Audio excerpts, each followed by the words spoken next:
Dabo Swinney has cemented himself as one of the elite coaches in the game of college football. Not just his era, but in the history of the sport. After taking over a lowly Clemson University team in 2008, Swinney transformed the Tigers into a crown jewel, boasting multiple championships.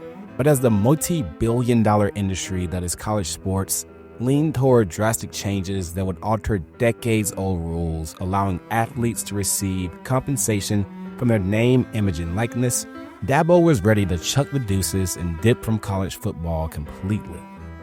To be that successful and ready to call it quits all over a rule takes a lot of beef. This episode is presented by Toyota. Truck like you truck in the new 2025 Toyota Tacoma, brought to you by your local Toyota dealers. Okay, so Dabo isn't just some complete evil overlord who thinks paying players goes against the moral fabric of college athletics. I mean, that's part of it, but it's a little deeper than that. But to understand how he could reach the point of threatening to leave the sport, it's important to know how he ticks. Dabo's life resembles what some deem the American dream, pulling yourself up by your bootstraps and making it to the top. He grew up in a troubled family on the verge of homelessness in Pelham, Alabama. As a multi-sport athlete in high school, coaches encouraged Dabo to shoot for a basketball scholarship to reach college, but he always fantasized about attending the University of Alabama. So that's what he did. He dreamed of suiting up for the Crimson Tide football team and got that done as well. He barely touched the field in what he described as crawling onto the team, but he earned a scholarship and made the squad nonetheless. The dude was the first of his family to attend college, had to work several jobs to support himself, and nearly got kicked out of school for late tuition payments. But enduring all that and finishing with a double degree while playing football at his dream school was more than worth it for Dabo. While working on his master's degree, Dabo started as a grad assistant on the Bama football staff before eventually earning a full-time spot coaching receivers. He later lost that role under an entire coaching regime change in 2000, forcing him to pursue a career in real estate. He fancied himself a damn good leasing agent, but ultimately returned to football when Tommy Bowden, a former Bama position coach, offered him a spot on his staff at Clemson. At Clemson, Dabo worked his way from receivers coach and recruiting coordinator to top dog, taking over for Bowden after he unexpectedly resigned in the middle of the 2008 season. Dabo inherited a struggling team, but finished the year strong, earning the head coach position going forward, mostly based on his recruiting chops.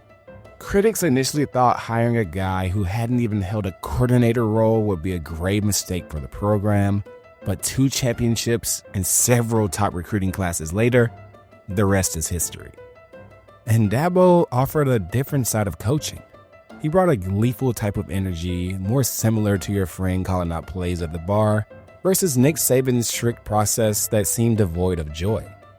When his Tigers finished the 2015 season ranked number 1 overall, Dabo threw a pizza party for the entire town. He dressed up as Santa Claus during the holidays. He was a bit of a goofball, but he had a vision.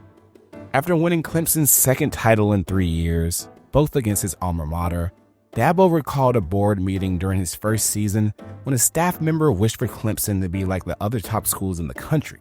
That wasn't enough for Dabo. He pictured Clemson being the school to set the standard for others to emulate, and was very well on the path of achieving that by preaching education, discipline, and accountability to his team. Even when he inked a lengthy, lucrative deal, he expressed his desire to continue developing total student athletes.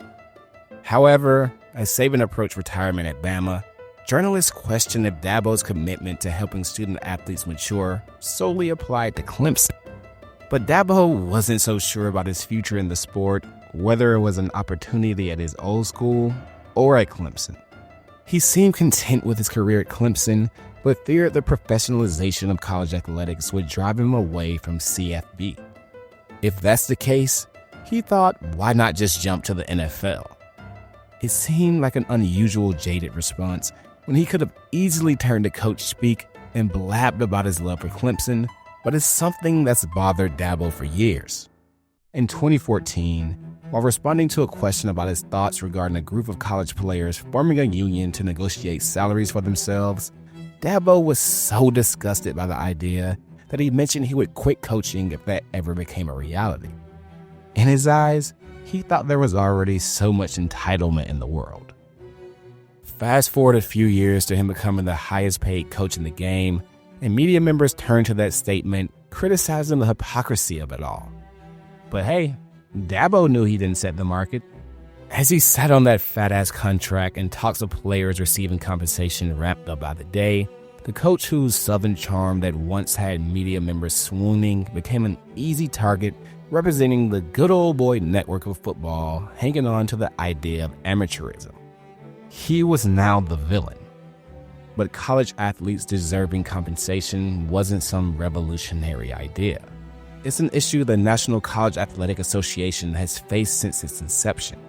When it comes to finances, the relationship between the NCAA and its athletes has been one-sided. Plain and simple.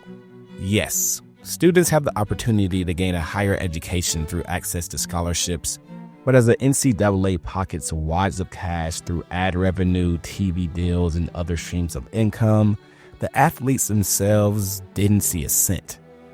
At least, they didn't legally. That's a headline from 1952, by the way. Since its founding in 1906, intending to protect young athletes and stop universities from hiring players, the NCAA has functioned as a business that defined college athletes as amateurs.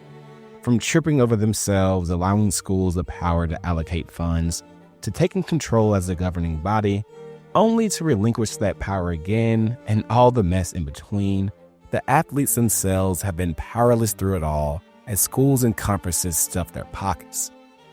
Although in 2009, former UCLA basketball standout Ed O'Bannon challenged that power. He sued the NCAA, claiming that the video game NCAA Basketball 09 used his likeness without his consent and didn't cough up any cash in return. It was a landmark lawsuit in the effort for players to get their fair share of the pie, and in 2014, that power slowly shifted toward the athletes. A federal judge ruled in favor of O'Bannon that the NCAA's long-standing rules disallowing athletes to receive payments violated antitrust laws. The ruling was the first case in which athletes won the right to get their just due through their name, image, and likeness, otherwise known as NIL. After the decision, schools were allowed to pay athletes through trust funds that could be accessed after graduating, but the case only opened the floodgates, drastically reshaping the world of college sports. A few years after O'Bannon's lawsuit in 2019, California became the first state to pass NIL legislation in the Fair Pay-to-Play Act, suspending amateurism rules and allowing athletes to get their bread. Other states throughout the country soon followed suit, including South Carolina, where Clemson resides, and by 2021, under pressure from the Justice Department and state legislators, the NCAA fully adopted NIL, allowing athletes to capitalize on their fame. Dabo's tone changed a bit, seeing the new rules as a way of modernizing college football, as long as it was focused on education, of course. It was a far cry from the days of saying he would quit, and media members again called him on his hypocrisy, which he called bullcrap. But Dabo's wishful thinking of NIL funds being solely tapped to education doesn't factor in the NCAA consistently being a bit of a mess. When players were allowed to make money from endorsements, the NCAA didn't lay out specific guidelines other than prohibiting schools from brokering deals. The result was a wild west pay-for-play system with athletes transferring schools to chase the largest bag they could. It's hard to fault athletes benefiting from a broken system, but Dabo feared where the sport was headed. He claimed to have predicted the madness of players flipping schools and abusing the transfer portal, while seemingly still supporting the idea of athletes making money, but thought the NCAA had to instill some sort of regulations. For years, Dabo dominated college football through solid coaching and strong recruiting, taking advantage of a weaker ACC conference. But the promise of a good education and building strong morals under his helm no longer moved the needle for athletes who had families to feed and now had the resources to do so. It's not a pretty business hanging potentially millions of dollars over the heads of kids fresh out of high school, but thanks to the NCAA's lax guidelines, that was simply the reality of the game, something Dabo refused to partake in. For Swinney, he's still counting on bringing in kids who fit the Clemson mold. He's not afraid to eat the punches of critics who call him a flip-flopper because, in his eyes, he's always stood on the morals of education first. And maybe that's the issue. Dabo is stuck in a system that gave a poor kid from Alabama the opportunity to earn a scholarship and play for his dream school, to coach for that same school, to become the top dog at Clemson without serving as a coordinator, to flexing on all the doubters who said he would fail, only to turn a middle-of-the-road program into one of the most dominant forces in the sport. It's a real rags-to-riches story that Dabo seemingly still wants to be the star of. But he was no longer the underdog of college football. He climbed to the mountaintop of the sport and looked to stay there, but his descent came a lot quicker than expected. After the 2021 season, a full year under NIL, Clemson finished 10-3 and missed the college football playoff for the first time in 7 years. And while the Tigers reached the CFB postseason in 2024, suffering a first-round loss, Dabo and Clemson were nowhere near the standards he set for his program years before. Winning the ACC wasn't even a guarantee. Numerous experts questioned if the game had passed Dabo by, but as the sport continues to evolve, the coach doesn't seem ready to grow with it. He's firm in his beliefs of finding players that align with his vision. Sure, Clemson has NIL funds, but the school is one of the lowest spenders in the country. You'll never catch Dabo up in the ante to land a top recruit. He'd rather dish out dough for performance rather than potential. It might be a sound model, but again, that's no longer the reality of the game. As the NCAA transfer portal reaches record numbers with coaches looking to fill holes in their rosters where needed, Dabo would rather build from within. Over several seasons, Clemson has signed just 5 transfers. 5 total. For comparison, the championship-winning Ohio State Buckeyes brought in 4 transfers during the offseason, and that number could very well increase. Dabo isn't some slouch on the recruiting trail as Clemson continues to hover around the top 10 in the nation, but experts wonder if his stubborn approach, focusing solely on development over NIL, is the right strategy for long-term success. Time will only tell, but one thing for sure is Dabo won't change. He's excited for the challenge ahead, but as the unstoppable force of NIL continues to evolve and Dabo remains immovable, something's gotta give.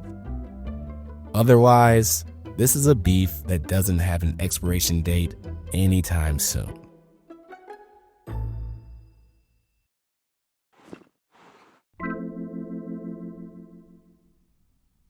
Thanks for watching this episode of Beef History. If you enjoyed this, we have plenty more you'll love right here on YouTube. But if you're interested in something extra, you should subscribe to our Patreon. You'll have the chance to get early releases of episodes before they hit YouTube, exclusive drops like our podcast, Phys Ed, and so much, much more.